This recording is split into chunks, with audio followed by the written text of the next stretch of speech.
Hello.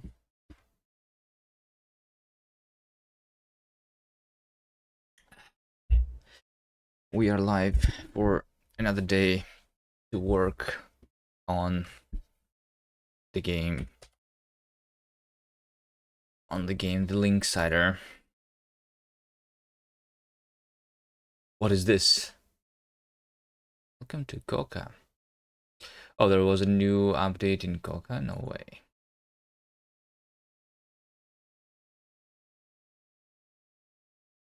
Anyway, open recent.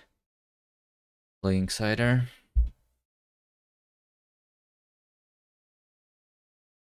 Target run. Features editor.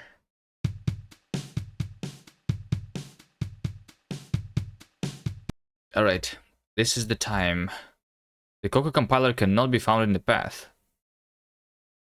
How about you don't install anything for me? Alright, I read Rust anyway. So it's finally the time, I think, to figure out why these logs are appearing on my screen. They are not supposed to be here. So let's go into source lib. This is where I am initializing my logs, right? Over here, logger init. So let's try instead of doing this, let's try doing directly the env logger. Right? Sure, why not? Let's add to the cargo toml then. Dependencies over here, env logger. What's the version? 0.11, sure. Let's do that. Env logger init.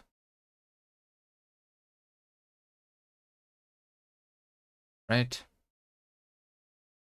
Let's start with that.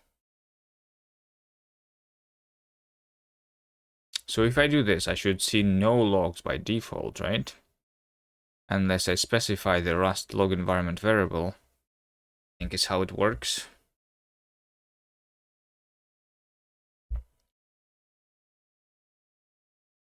I think.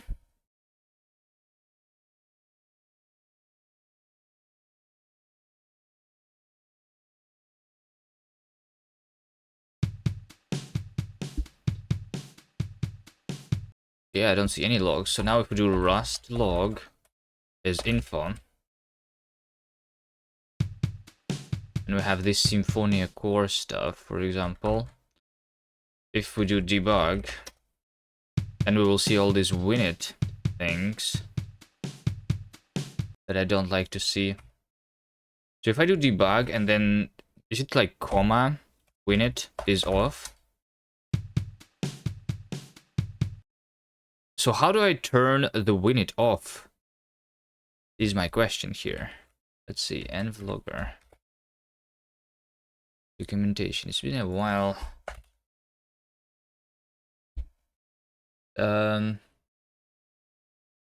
Main equal info.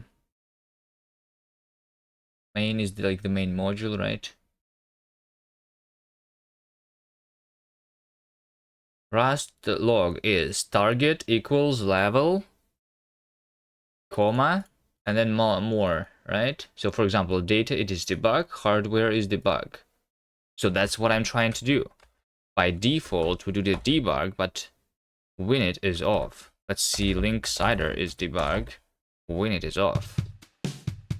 But that's not what I want, right? I want... Okay, what about if we do winit is debug?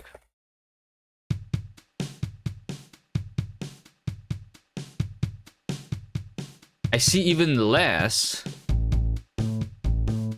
logs right now. That's weird. Hold on. So I see the winit cursor and I see the winit window. That cursor from RGBA. If I do not winit debug but all debug, then I see winit window. Oh, it's because it's tracing span. Hold on. Wait, what? Wait, what? Now it's tracing span. What? Did I see the tracing span before? Just because we're using the tracing crate, is that right?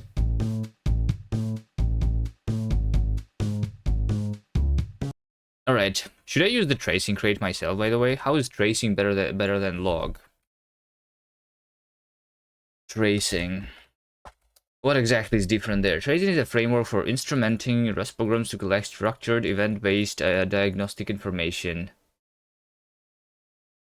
In asynchronous systems like Tokyo, interpreting traditional log messages can often be quite challenging, since individual tasks are multiplexed into the same thread. Associated events and log lines are intermixed, making it difficult to trace the logic flow. Tracing expands upon the logging style diagnostics by allowing libraries and applications to record structured events with additional information about temporality and causality. Unlike a log message, a span in tracing has a beginning and end time, may be entered and exited by the flow of the execution, and may exist within a nested tree of similar spans. In addition, tracing spans are structured with the ability to record type data as well as textual messages. The tracing crate provides the API necessary for instrumenting libraries and applications to emit trace data. So can I like do the basically the performance like calculations here, right? Because it has the start and end time, right?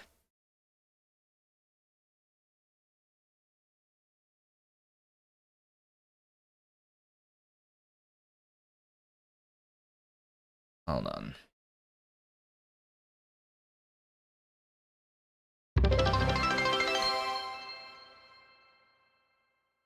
Cheer one of fortune. Hello, ICS Boix. Hello, Bad Cop. Thank you for the bit.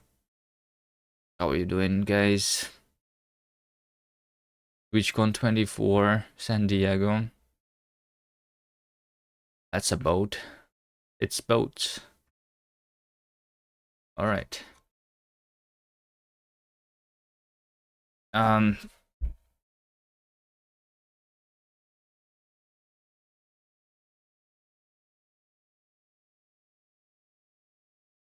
So just to make sure, if I do debug, comma, tracing is off.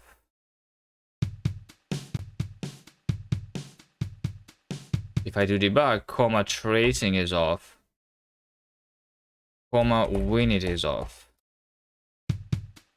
There you go. That's what I wanted to see.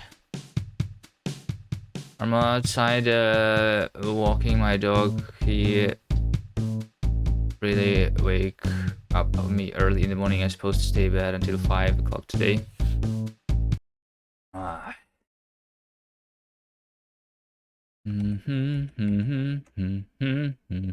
Until 5 in the evening? Or 5 in the morning? Because you say early in the morning, but 5, if it is the morning, that is still pretty early, I would say. It is right now for me 10 a.m. and it's really early, you know? That's really early. 5 p.m. now is 8 a.m. Alright, that makes more sense.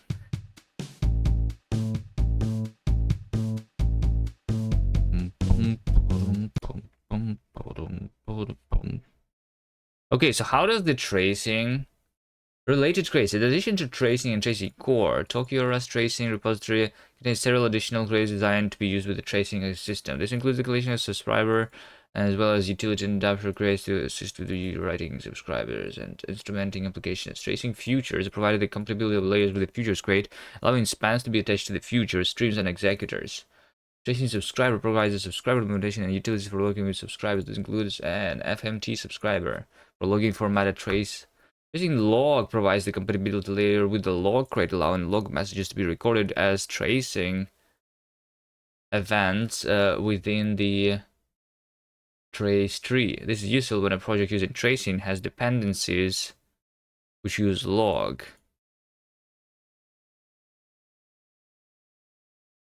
Note that if you are using tracing subscriber, you don't need to depend on tracing log directly. Now, shit, there is like related to crates, and there's like 1 billion of them here. All right. Tracing appender provides utility for outputting tracing data, including a file appender and a non-blocking writer. Tracing timing implements an inner event timing metrics on top of tracing. Provides a subscriber that records the time elapsed between pairs of tracing events and generates histograms. Histograms sounds nice.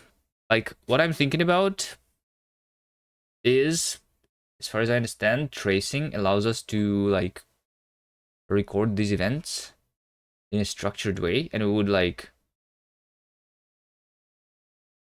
show a graph of our frame time, how much frame time is being used to like draw the level versus how to draw other things, for example.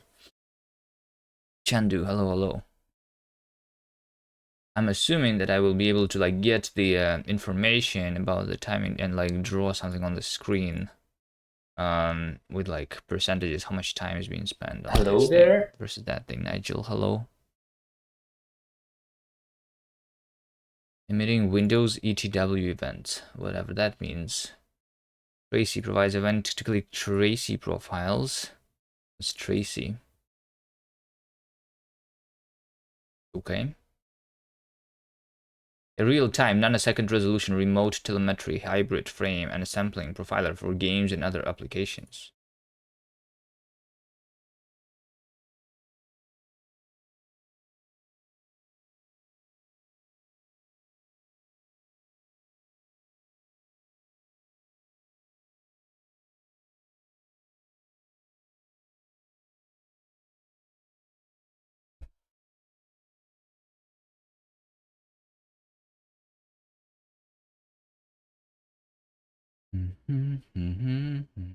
I saw ImGUI somewhere over here. They work with ImGUI.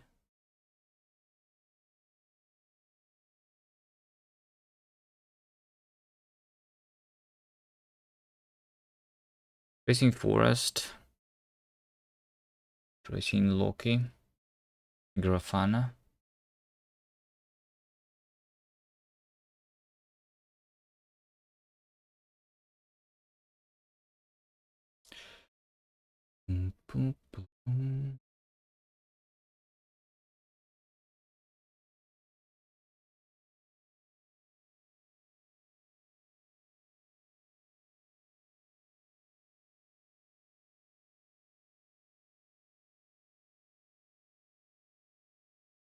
So why exactly am I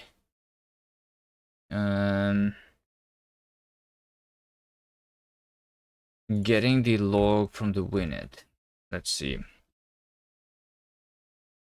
GitHub Rust windowing WinIt. So they have somewhere here tracing, right?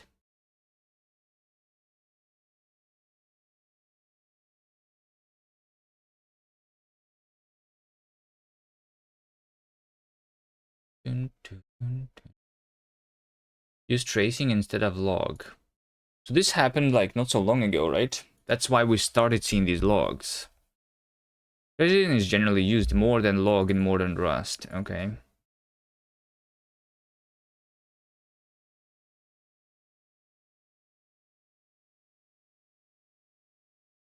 Construction event at the info level, info.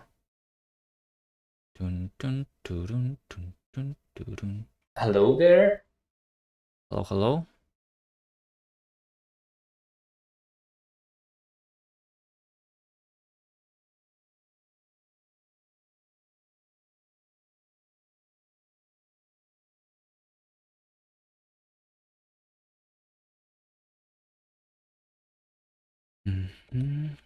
Okay, I think this is a good thing to look into one day. I'm still using the log, not the tracing library. But I understand now that we need to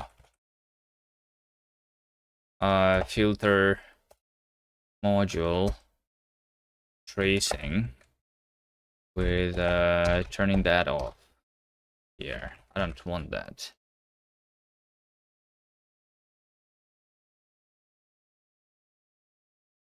Be seen in my logs. I want only my logs.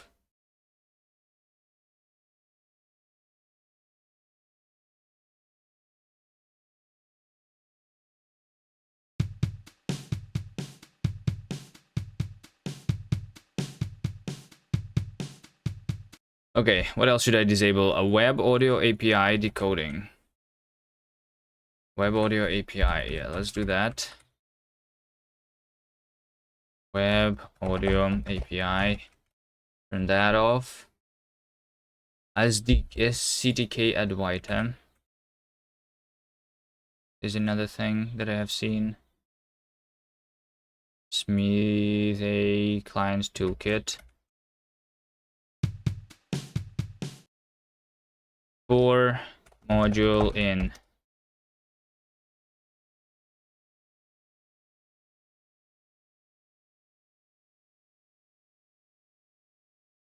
This.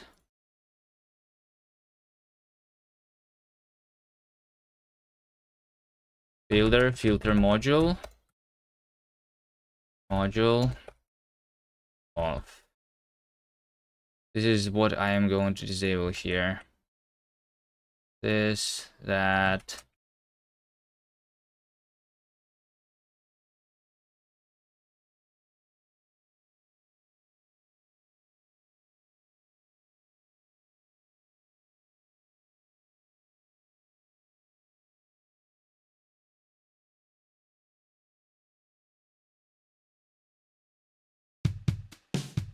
Web audio API is with underscores. Smithy client toolkit. Why do I still see that?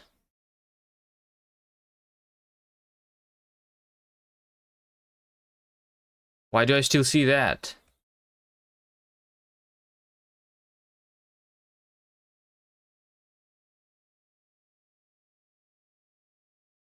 I disabled it, right?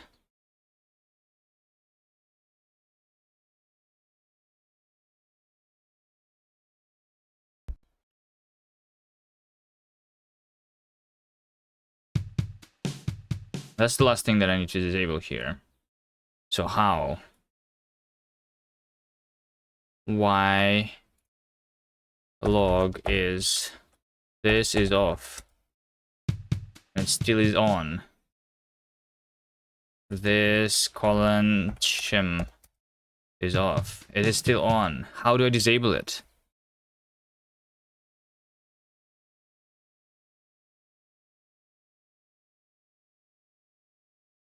Okay, Smithy client toolkit. Let's take a look at what they use. Maybe they use something similar to like tracing and I disable it somehow differently. I don't know. But it shows that this is the module, right? And if, but why disabling it doesn't work?